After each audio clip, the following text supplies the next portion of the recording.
ካለውና ከነበረው ከሚመጣው በዙፋኑ ፊት ካሉት ከሰባቱ መናፍስት ከታመነው ምስክር ከሙታንም በኩር የምድርም ነገሥታት ገዢ ከሆነ ከኢየሱስ ክርስቶስ ጸጋና ሰላም ለእናንተ ይሁን። ለወደደን ከኃጢአታችንም በደሙ ላጠበን መንግሥትም ለአምላኩና ለአባቱም ካህናት እንድንሆን ላደረገ ለእርሱ ከዘላለም እስከ ዘላለም ድረስ ክብርና ኃይል ይሁን፣ አሜን። ሰላም ለእናንተ ይሁን። የተወደዳችሁ በመላው ዓለማት ያላችሁ የምፅዓቱ አዋጅ ነጋሪ አገልግሎት የዩቲዩብ የጂኤምኤም ቲቪ እንዲሁም የቲክቶክ ቤተሰቦቻችን እንዴት ሰነበታችሁ? እንዴት ከረማችሁ? ሁልጊዜ ስለሚረዳን እግዚአብሔርን እጅግ አድርገን እናመሰግናለን። ከጌታ እንደተሰጠንና እንደተቀበልነው መጠን የቤተ ክርስቲያንን መነጠቅና የጌታ ኢየሱስ ክርስቶስን የምፅዓቱን አዋጅ ሙሽራው ቀረበ እየመጣ ነው ሰርገኛንም ሰር እንጂ በማለት የቀሰቀስን እንገኛለን። የተወደዳችሁ አድማጮቻችን ይህም አገልግሎት የኛ የምፅዓቱ አዋጅ ነጋሪ አገልግሎት ብቻ አይደለም፣ የሁላችንም ነው። ስራውም የዱላ ቅብብል ነው። ከጌታ ተቀበልን ሰጠናችሁ፣ እናንተም አሻግሩት። መረቡ ማን ጋር እንደሚደርስና ምን አይነት የህይወት አድን ስራ እንደሚሰራ እናውቅምና በእምነት እናከናውነዋለን።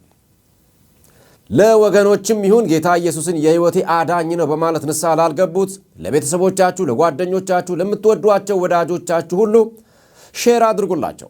በቅርቡ መለከት ይነፋል ብለን መለከት ነፊዎች ነን።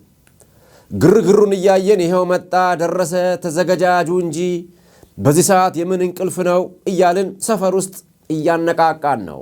አብረንም በጋራ እናነቃቃ። የዮሐንስ ራእይ መጽሐፍ የተጻፈላቸው በትንሿ ኤስያ የሚገኙ 7 አብያተ ክርስቲያናት ናቸው።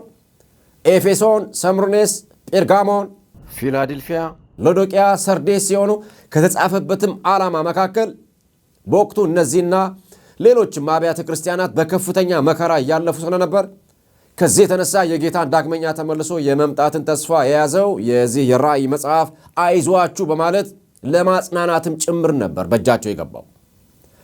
በተለያዩ ስደቶችና ፈተናዎች ውስጥም እያለፉ ላሉትና ከዚያም ዘመን በዘለለ ወደፊት ገና ለሚመጡትም ለ1000 ዓመታት የሚሆን ሕይወት ምጥ ለሚሆንባቸው ቅዱሳን መጽኛ እንዲሆንም ጭምር ነው።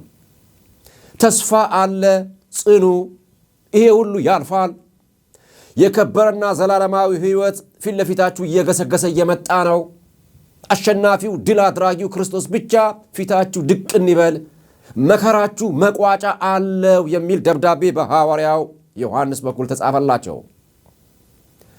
አሁንም ቢሆን ይሄ ሕያው የሆነ የመጽናኛ መልእክት ለእኛም ጭምር ነው።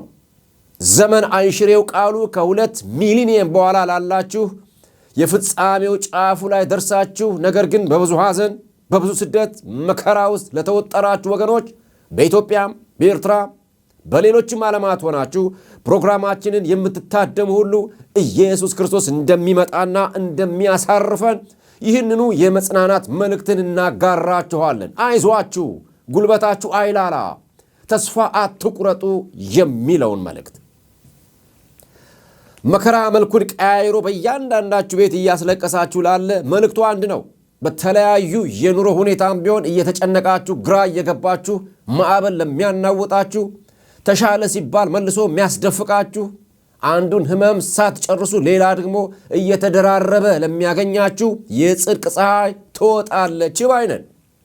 እጅግ በጣም ጥቂት ቀርቶናል እያለ የዕብራውያን ጸሐፊው እንደሚያበረታታቸው ጨክኑ፣ ኑሮአችን ጊዜያዊና የድንኳን ነዋሪዎች ነን፣ የእንግድነቱ ቤት ብዛም ልባችሁን አይስረቀው፣ ምንም ቢያብለጨልጭ አፈር ነው፣ አስተማማኝ አይደለም፣ ለዚህም አልተጠራንምና ከሰማዩ አገር ላይ አይን አይነቀል፣ ወንጌልን ይዛችሁ ገስግሱ፣ የመለከቱ ድምፅ ነው። ወገኖቼ ዲያብሎስ ይዋጋል እንጂ አንዴም አሸንፎ አያውቅ። ጌታችን ኢየሱስ ክርስቶስ ግን በዓለም ሳላችሁ መከራ አለባችሁ፣ ነገር ግን አይዟችሁ እኔ ዓለምን አሸንፌዋለሁ ብሎናል። ስፍራን ላዘጋጅላችሁ ብሎ የሄደው ይሄው መምጫው ደርሶ የተትረፈረፉ ምልክቶች በየቀኑ ዙሪያችንን ከበውታል። መስቀላችንን እንደተሸከምን ፍጻሜያችን ጋር እንደርሳለን። እምነታችንን የተጋፈጡ መጋደሎች ቢኖሩም ያስጀመረን ያስጨርሰናል። ክርስትና ከፍልሚያ የራቀ ሕይወት አይደለም። ቢሆንም ቅሉ በወደደን በክርስቶስ አሸናፊ መስለው ከከበበን ሁሉ እንበልጣለን። የተዘጋጀም ሊነጠቅ ነው። ዓለማችን ላይ ምን አይነት ሁኔታዎች እየታዩ ነው? ነቃ ሊያደርጉንና ዝግጁ እንድንሆን የሚያስደርጉንን ያሰባሰብናቸውን ሰሞነኛ ወሬዎችንም ይዘንላችሁ መጥተናል። የምትሰሙት የምፅዓቱ አዋጅ ነጋሪ አገልግሎት ዜናችንን ነው። መረጃዎቹን ወደ እናንተ አደርሰዋለሁ። ብስራት ታደሰ ነኝ። ለቀዳሚነት የያዝነው ወሬ ያጠነጠነው ጌታችንና መድኃኒታችን ኢየሱስ ክርስቶስ የመምጣቱ ምልክት ብሎ ከተናገራቸው ትንቢቶች የመጨረሻው የሆነው ትንቢት ወንጌል በዓለም ዙሪያ ይሰበካል የሚለው ነው። Ang bayad sa panonood natin ng porno ay latigo sa likod ni Kristo. Siya ay hinubaran bayad sa ating payabang-yabang pastig-astig. የምፅዓቱ አዋጅ ነጋሪ አገልግሎት ሚዲያ በተደጋጋሚ በወንጌል ስርጭት ዙሪያ በርካታ ዘገባዎችን መስራቱ ይታወቃል። ዛሬ ደግሞ በሩቅ ምስራቅ የተነሳ ወንጌላዊ አማራዶ ጃክሊን ውልደቱ ከወደ ፊሊፒንስ የሚመዘዘው ይሄ በደቡብ ኮሪያ ህንድንም ጨምሮ የጣዖት አምልኮ በሚበረክትባቸው አካባቢዎችና ሰዶማውያን ኩራታቸውን በሚያቀርቡበት አደባባይ ወንጌልን ያለምንም መሸማቀቅ ከፍተኛ የሆነ ተቃውሞ እየዘነበበት ኃጢአት ለነገሰበት ህብረተሰብ ፍቅርንና ርኅራኄን በተሞላ አንደበት የምሥራቹን ወንጌል ተናግረዋል። በአንጻሩም የዘላለምን ሕይወት እንዳለ ሁሉ የዘላለም የገሃነም እሳት ፍርድም እንዳለ ማስጠንቀቂያ ያዘለ መልእክቱን ያለ እረፍት ይናገራል። ለዚህም የከበረ ጥሪ ምላሽ የሰጡ ወገኖች ነበሩና ከሰይጣን መንግሥት በመፍለስ ከዘላለም ፍርድ ሲድኑም ታይቷል። ክብር ሁሉ ለእግዚአብሔር ለአምላካችን ይሁን። ይህ ሊሆን ግድና ግድ ነው ወገኖቼ። ይህ በጣም ቢያስደስተንም እኛም ሕዝባችን ጋር ለመድረስ እጅግ መፈጠን ያለበት ወሳኝ ወቅት ስለሆነ የወንጌል ማኅበርተኝነታችንን እናብዛ መልእክታችን ነው።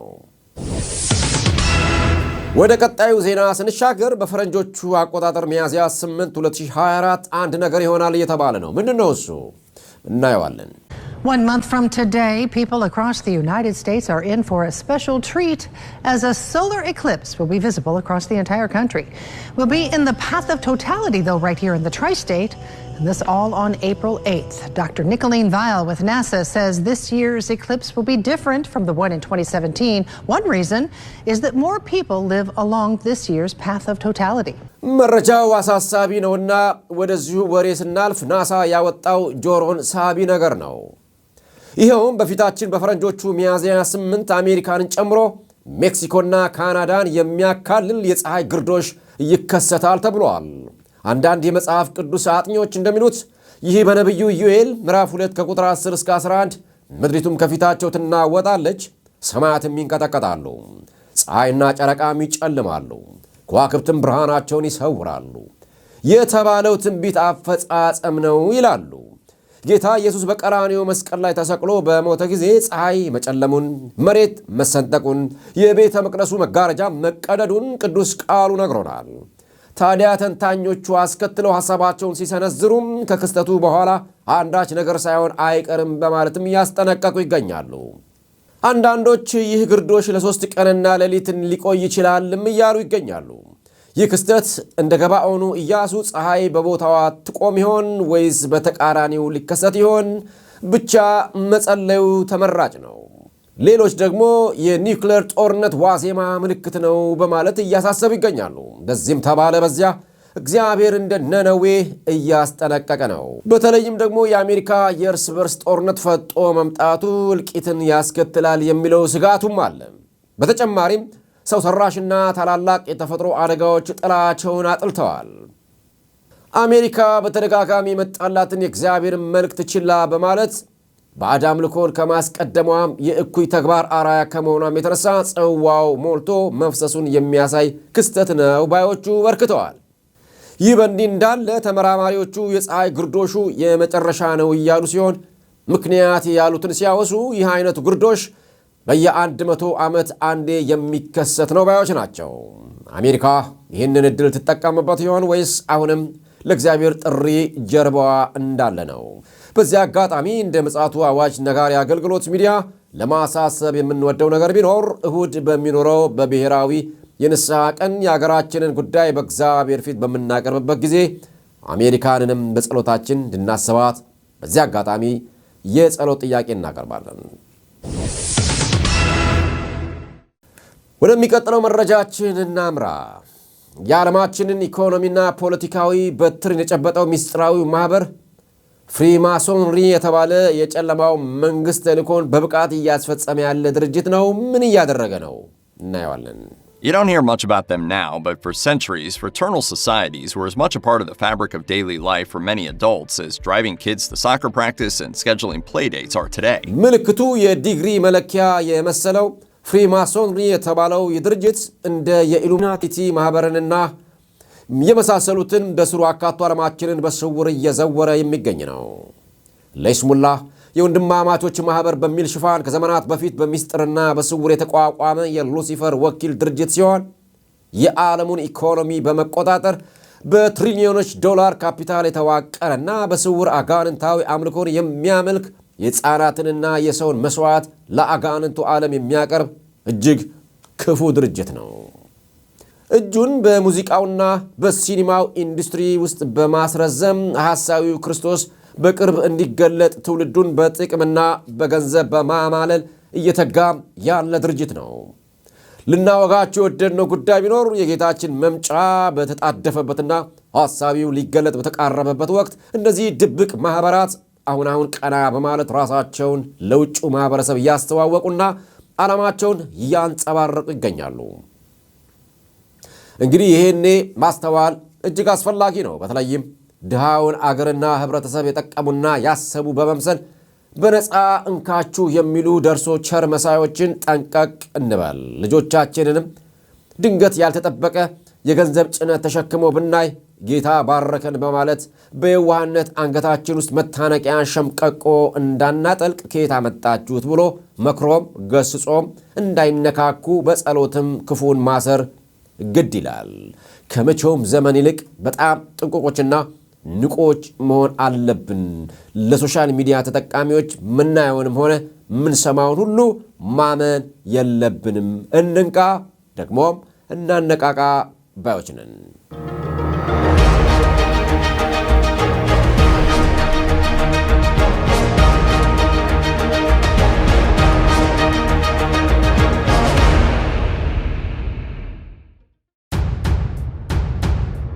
ለመሰላችሁ ምን ተፈጠረ መሰላችሁ? ሐሰተኛ ኢየሱስ ክርስቶስ ነን ባዮች ተነሱ። እኔ ክርስቶስ ነኝ የሚሉ ተነሱ። ታሪክ ላይ የተመዘገቡ ሰዎች አሉ። ስማቸው ሁሉ አለ። እኔ ክርስቶስ ነኝ የሚሉ ሰዎች ተነሱና ህዝቡን አራዱት። ህዝቡ ራደ። ምን ተፈጠረ መሰላችሁ? ሉቃስ ወንጌል ምዕራፍ 4 ላይ እንደዚህ የሚል ቃል አለ። ሄሮድስ አድምጡኝ፣ ግድ የለም ምን ልንገራችሁ ታውቁታላችሁ።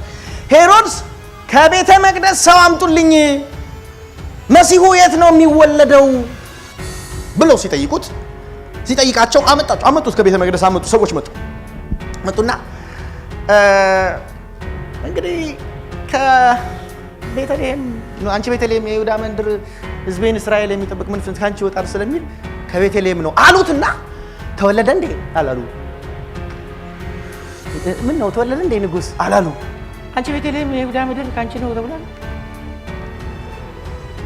የሚጠብቁበትን ልብ ያወረዷቸው ኢየሱስ ክርስቶስ ከመወለዱ በፊት በዛ 400 በዝምታው ዓመት ውስጥ እኔ ክርስቶስ ነኝ ብለው የተነሱ ሐሰተኞች የእግዚአብሔር ልጅ ኢየሱስን እንዳይጠብቁ ልባቸውን አወርዱት ነበር። በዚህ ዘመን በጣም ብዙ ሰይጣን በታክቲክ ብዙ ነገር ተነግሯል። በ2002 ላይ ኢየሱስ ይመጣል ተብሎ ነበር። 2000 ሚሊኒየም ላይ ኢየሱስ ይመጣል ተብሎ ነበር። 2012 ላይ ይመጣል ተብሎ ነበር። ትልልቅ የአሜሪካ ተሰባኪዎች ይመጣል ይላሉ። ቀልድ አይደለም። ምን መሰላችሁ? ሰይጣን የተጠቀመው ታክቲክ አንድ ነው። የሙሽራውን ሴርሞኒ ለማደብዘዝ ነው። በሰዎች ልብ ውስጥ የሙሽራውን ያንን የክብር ዳግም ምጽአት ለማደብዘዝ ተጠቀመና በታክቲክ ጠላት ከቤተ ክርስቲያን ከተለያዩ ሰዎች በተለያየ ጥበብ ኢየሱስ ይመጣል ማራናታ የሚለውን ትምህርት ነጠቀን። በጌታ በኢየሱስ ስም የተመጣ ይሁን። ኢየሱስ ይመጣል። እኔ ይህን ትምህርት አልነጠቅም የሚል ሰው አሜን ይበል። ኢየሱስ ይመጣል። የመጨረሻው የክርስትናችን the ultimate teaching ምን እንደሆነ ታውቃላችሁ? ኢየሱስ ይመጣል የሚል ትምህርት። አንደኛ በኑሯችሁ ላይ ይመጣል። ኑሯችሁ ሊቀይር ይመጣል። ሁለተኛ በክብርም ይመጣል። እኔ ስለሱ ነው እያወራሁት። አንድ ሰው ኢየሱስ በክብር ይመጣል ይበልስ። ይመጣል። አሜን ነው። እዚህ ምድር ላይ እንደተንከራተትን አንቀርም፣ እንደተዋረድን አንቀርም፣ እንደተሳቀብን አንቀርም። ይሄ የሚበሰብሰው አካላችን የማይበሰብስ አካል ይለብሳል። ኢየሱስ ይመጣና ይወስደናል። ቤታችን በሰማይ ነው። ኢየሱስ ይመጣል። ኢየሱስ ይመጣል። ከዘማሪያን አንደበት በቅኔ ከመግለጥ በዘለለ በእንዲህ መልኩ ስለሚመጣው ታላቁ ሙሽራ እያወጉ ልብን ወደ ሰማይ ብድግ በማድረግ ለእረኞች አለቃ ናፍቆተኛ ማስደረግ እጅግ ይበል ያሰኛል። የሰማነው ዘማሪ በረከት ተስፋዬ ካጋራን ዘይትን በመቅረዛችን እንድንሞላ ከሚያስደርገን መልእክቱ ነበር። እስኪ ደግሞ በጌታ ያውቃልና በብሩክታይት በቀረበው አገራችንን ወደ እግዚአብሔር ዙፋን ፊት በሚያስቀርብ ዝማሬ ቆይታ እናደርጋለን። ስለዚህ ወደ እግዚአብሔር ልመና፣ ጸሎት፣ ምልጃና ምስጋና ለሰዎች ሁሉ እንዲደረግ ከሁሉም በፊት እመክራለሁ። በመንፈሳዊነትና በመልካም ጠባይ የተመራን በሰላምና በጸጥታ እንድንኖር በተለይ ለነገሥታትና በሥልጣን ላይ ላሉ ሁሉ ጸልዩ። እስቲ ልለምነው ጌታዬ ስለ አገሬ ስለ ሕዝቤ የራሴን የግሌን ነገር ትቼ እስቲ ልለምነው ጌታዬ ስለ አገሬ ስለ ሕዝቤ የራሴን የጸሎት ርስት ትቼ ለሹማምንት ለገዢዎች ለአለቆች ፊቱ ልቅረብ ልጸልይ ተግቼ ስለሌሎች ለሹማምንት ለገዢዎች ለአለቆች ፊቱ ልቅረብ ልጸልይ ተግቼ ስለሌሎች እስቲ ልለምነው ጌታዬ ስለ አገሬ ስለ ሕዝቤ የራሴን የግሌን ነገር ትቼ እስቲ ልለምነው ጌታዬ ስለ አገሬ ስለ ሕዝቤ የራሴን የጸሎት ርስት ትቼ ለሹማምንት ለገዢዎች ለአለቆች ፊቱ ልቅረብ ልጸልይ ተግቼ ስለሌሎች ለሹማምንት ለገዢዎች ለአለቆች ፊቱ ልቅረብ ልጸልይ ተግቼ ስለሌሎች የአገሬ መፍትሔዋ የእንቆቅልሿ መፍቻዋ ቁልፉ ያለው ሰው ጋር አይደል? ታዲያ ማንም አይታለል። ስለ እልቂቷ ወሬን ትቼ ስንበረከክ ተደፍቼ ይሰማኛል አምነዋለው። ከዚህም በፊት አይቻለው ሁሉን ነገር ያበጀዋል፣ ዝብርቅርቁን ያሳምራል። እስቲ ልለምነው ጌታዬ ስለ አገሬ ስለ ሕዝቤ የራሴን የግሌን ነገር ትቼ እስቲ ልለምነው ጌታዬ ስለ አገሬ ስለ ሕዝቤ የራሴን የጸሎት ርስት ትቼ ለሹማምንት ለገዢዎች ለአለቆች ፊቱ ልቅረብ ልጸልይ ተግቼ ስለሌሎች ለሹማምንት ለገዢዎች ለአለቆች ፊቱ ልቅረብ ልጸልይ ተግቼ ስለሌሎች በችግሯ ከምሳለቅ ይልቅ እኔ ፊቱ ልውደቅ ባለምነው ባንጠይቀው ዕዳው በኔ ጫና ላይ ነው። መፍትሔ ላይሆን ወሬን ትቼ ብንበረከክ ፊቱን ሽቼ ሰሚ አምላክ እያመንኩኝ ለምን መፍትሔ አጣለሁ? ትልቅ ለውጥ አመጣለሁ፣ ለምድሬ ፈውስ እሆናለሁ። እስቲ ልለምነው ጌታዬ ስለ አገሬ ስለ ሕዝቤ የራሴን የግሌን ነገር ትቼ እስቲ ልለምነው ጌታዬ ስለ አገሬ ስለ ምድሬ ስለ ምድሬ የራሴን የጸሎት ርዕስ ለሹማምንት ለገዢዎች ለአለቆች ፊቱ ልቅረብ ልጸልይ ተግቼ ስለ ሌሎች ለሹማምንት ለገዢዎች ለአለቆች ፊቱ ልቅረብ ልጸልይ ተግቼ ስለ ሌሎች። እውነት ነው። የሚጸልዩ ራሳቸውን አዋርደው የእግዚአብሔርን ፊት የሚፈልጉትን መልካም አባት አያሳፍርም። ወደ እርሱ ለሚመለሱም አምላካችን መሐሪ ነው። በዚህም አጋጣሚ ዜናችንን የምትመለከቱ ወገኖች መጨረሻ ላይ አብረን የንስሐ ጸሎት እንድንጸልይ ከወዲሁ ጥሪ ያቀርብላችኋለሁ።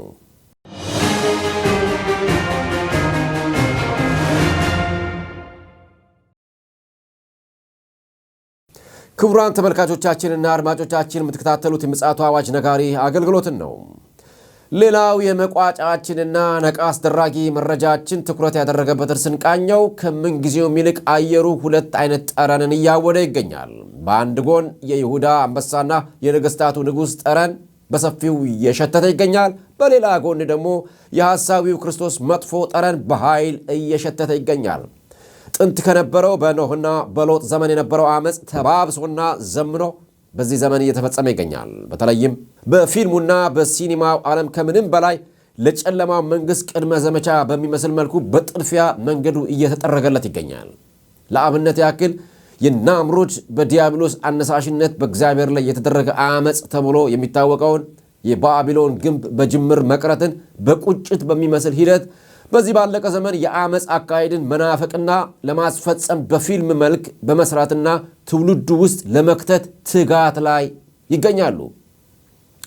ባለፈው ዓመት የ2023 የኦስካር ተሸላሚ የሆነው የባቢሎን ፊልም ጎላ ብሎና አነጋጋሪ ሆኖ መድረኩን አድምቆት እንደነበር አይዘነጋም። በተጨማሪም በያዝነው የፈረንጆቹ ዓመት ዘ ኔፍሊምስ የተሰኘን ፊልም እንዲሁ ሰርተው አነጋጋሪ ሆነዋል።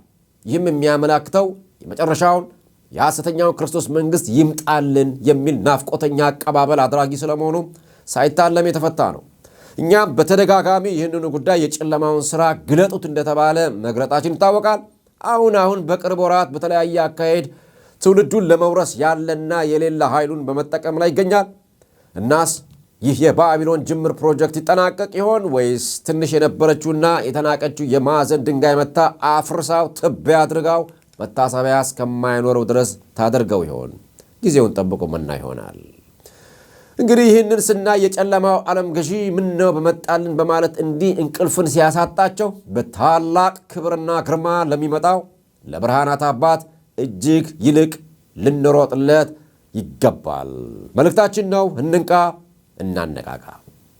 እንግዲህ ለዕለቱ ተዘጋጅቶ የነበረው የምፅዓቱ አዋጅ ነጋሪ አገልግሎት መረጃዎቻችን የተከታተላችሁትን ይመስል ነበር። ዜናውን ስራት ታደሰ አነበብኩላችሁ። በቴክኒኩ መረጃዎችን በማጠናከር ይልቃል አስራትም አብሮን ነበር። ዜናችንን በተለያዩ ስፍራዎች በቲቪ የሚሆን በስክሪን በኮምፒውተር በመክፈት በተለይም በገጠሮች አካባቢዎች ሰዎች መረጃውን ሰምተው መመለስም ሆነ መዘጋጀት እንዲሆንላቸው በከተሞችም ሰዎች ሊሰሙት በሚችሉበት መልኩ ዜናዎቻችንን በመክፈት እንድታሳዩዋቸውና አብረንም አገልግሎቱን እንድንፈጽም ንስሐ በመግባትም የሚድኑትን ደግሞ ሰዎች እየረዳቸዋቸው እንድታሳድገዋቸው ጌታ የከፈተልንን በር አብረን ብንዘልቀው የከበረ ጥሪያችን ነው። በአንዳንድ ገጠር አካባቢዎች አንዳንድ ወገኖች በትልቅ ስክሪን በመሸ ሰዓት ሰዎችን ሰብስበው በማሳየት ወደ ጌታ ኢየሱስ ሰዎች እንዲመጡ እያደረጉ ስለሆነ ሌሎችም ይህንኑ በጎ አሰራር ብትጠቀሙበት ለማሳሰብ እንወዳለን። ይህ ምፅዓቱ አዋጅ ነጋሪ አገልግሎት በማለትም ዩቲዩባችንን ሼር፣ ላይክ እና ሰብስክራይብ በማድረግም ሰዎች ልክ ትራክትን እንደሚያድሉና ያንን ደግሞ ተቀብለው አንብበው ወደ ጌታ እንደሚመጡ ሁሉ የእኛንም የዜና ሊንክ ስጧቸው። አብረንም አገልግሎታችን እንቀጥል። በምፅዓቱ አዋጅ ነጋሪ አገልግሎት ዩቲዩብ ሊንክ ስር ታንክስ የሚል አለ። እሱስ በመግባትም ደግሞ የባንክ አካውንታችን ታገኛላችሁ። እዚያ ውስጥም ደግሞ ፈቃዳችሁ ቢሆን በገንዘብ ብትደግፉንም ጥያቄያችን ነው። እንግዲህ እግዚአብሔር አምላክ ቢፈቅድና ብንኖር በሚቀጥለው ሳምንት ሌሎች ማንቂያ መረጃዎችን ይዘንላችሁ እንቀርባለን። ያለውና የነበረው የሚመጣውም ሁሉንም የሚገዛ ጌታ አምላክ አልፋና ኦሜጋ እኔ ነኝ ይላል። በደህና ሁኑ።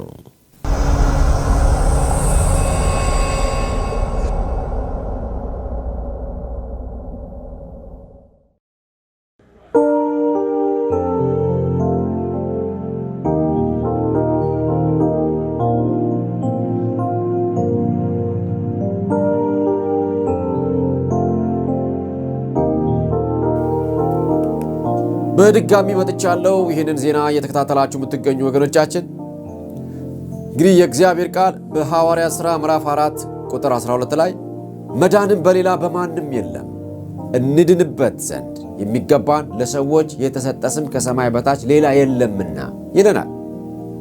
ሌላ የለም። ስለዚህም በሌሎች በማንም ወደ መንግሥተ ሰማይ የማይገባና የዘላለም ሕይወት የማይወረስ በመሆኑ ይህንን ታላቅ የምሥራች ማብሰራችን እጅግ በጣም ተገቢ ነው። ሰው ሆይ ምን አማራጭ አለ? ስለዚህ ኢየሱስ ክርስቶስ ለፍርድ ከመምጣቱ በፊት በዚህ በጸጋ ዘመን የትንሽ ደቂቃ ንስሐ በመግባት ከዘላለም ሞት ማምለጥ ከተቻለ ወገኖቼ መዘናጋት የለብንም። ንስሐችንን እግዚአብሔር አምላክ ይቀበለዋልና በየትኛውም ሀገርና በማንኛውም በሚመችም በማይመችም ቦታ ያላችሁ አሁን ከኔ ጋር አጭር ጸሎት እንድናደርግ ጥሪ ያደርግላችኋል። እኔ የምለውን አብራችሁኝ በሉ። እግዚአብሔር አጠገባችሁ ነው። የፍቅር አምላክ ነው። ይሰማችኋል፣ ይቀበላችኋል። እግዚአብሔር ሆይ አመሰግንሃለሁ። አንድያ ልጅህን ጌታ ኢየሱስ ክርስቶስን ለእኔ ኃጢአት በመስቀል ላይ የኔን ሞት ተሸክሞ እንደ ሞተልኝ አምናለሁ። ኢየሱስ ክርስቶስ እንደ ሞተ እንደ ተቀበረና እንደ ተነሳ አምናለሁ። ደግሞም ለፍርድ እንደሚመለስ አምናለሁ። በደለኛ ነኝና ማረኝ። አሁን ወደ ሕይወቴ ግባ፣ ልጅህ አድርገኝ። ይቅር ስላልከኝ አመሰግንሃለሁ። ስለ ተቀበልከኝ አመሰግንሃለሁ። ሕይወቴን ለአንተ ሰጥቻለሁ። በቤትህ አሳድገኝ። በኢየሱስ ክርስቶስ ስም አሜን፣ አሜን። ክብር ሁሉ ለእግዚአብሔር ይሁን። ከኔ ጋር አብራችሁ የጸለያችሁ እንኳን ደስ አላችሁ። እግዚአብሔር ይመስገን። በአቅራቢያችሁ ወደሚገኝ ቤተ ክርስቲያን ሂዱ፣ ይቀበሏችኋል። በአድራሻችንም እኛንም አግኙን፣ ጸልይላችኋለን፣ መክራችኋለን። እግዚአብሔር አምላክ አብዝቶ ይባርካችሁ። በደህና ሁኑ።